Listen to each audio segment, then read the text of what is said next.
My thesis is on fight, flight, and freeze responses in business strategy settings.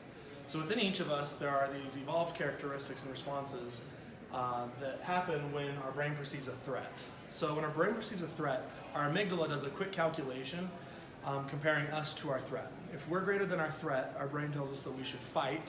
If our threat's greater than us, our brain tells us that we should run away. And if our brain thinks that neither of those is going to work, then it tells us to freeze, which basically causes us to disassociate and lessens any pain that we're about to feel.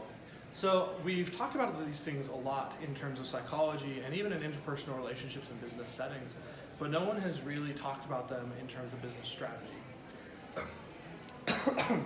What that means is, for example, let's say you're Nike and I'm Under Armour, and I come up with a Me Too product to the Air Jordan.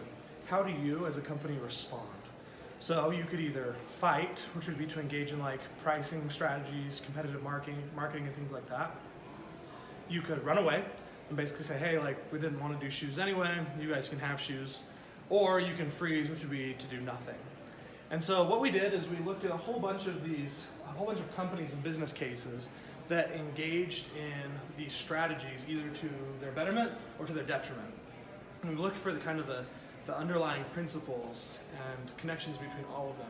Using that, we came up with this framework to help a business decide when you have a threat that comes up, whether you need to fight, flight, or freeze. What this does is it helps you analyze both yourself, the threat, and your customer's needs. And as you do that and answer these questions, it will suggest a strategy that you should use.